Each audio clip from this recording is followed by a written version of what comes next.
Well, it's almost hard to believe. I mean, explain for our national audience, are any of the mega infrastructure projects in Victoria on time or on budget? Sorry, what? Something on time and on budget? I don't think I've seen something on time and on budget in a decade. We are currently $50 billion over in blowouts on infrastructure projects. So the entire state debt of South Australia just in blowouts on infrastructure projects.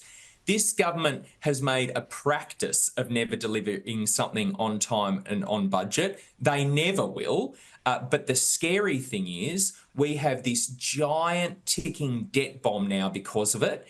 And the interest payments in a couple of years' time will mean that 10% of our state budget will be going just to interest. So instead of doing things we need, some of the decisions that a normal government could make won't be able to be made because 10% of the budget's going to be spent on interest. 18 months or so to an election. I wonder if you've thought about this. Can you see that, look, you've got Canberra and a Labor government with a massive majority.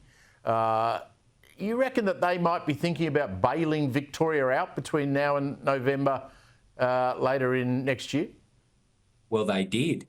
So in the recent GST payment agreement for next year, Victoria's getting $3.7 billion more. Now, the federal government didn't call it a bailout, but it is a bailout. So what's happened is Victoria's taxed people so much and spent so much that they can't afford to operate anymore. So we're now taking some of the money, for your national viewers, from your pockets. Our government is taking some of the taxes that your governments are charging you and bringing it into Victoria because this government's so completely hopeless. So that GST extra payment is actually money from other state residents through tax. It's so wrong, and it basically means we've become a welfare state.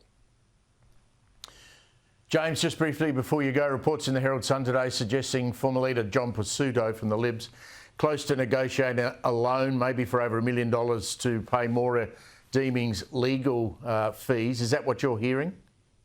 Look, we just want to make sure this issue is resolved. We want to get it resolved as quickly as possible, and hopefully it will be, because at the end of the day, we've got to be focusing on this government. I'm working 7 days a week to hold the government to account. I mean, what they're doing to us in this state is just outrageous. It's nationally bad. You know, I mean, we are frankly a joke by comparison on the economics to every other state. I mean, we're taking money from other residents of other states. So as soon as that issue is resolved, that'll be great. But every day of the week, I'm focusing on holding the government to account.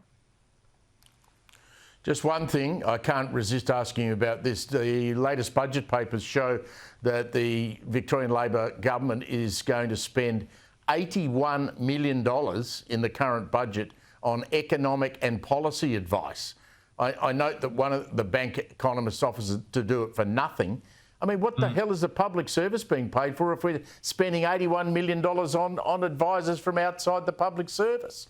Well, that basically means the government's hiring an executive on 220 grand a day by equivalent, if you break it down. Now, what it also tells you is for 81 million, I don't think we're getting very good advice because the government doesn't seem to be getting any better, does it? So what's this $81 million going towards? Oh, God, you just made my Friday.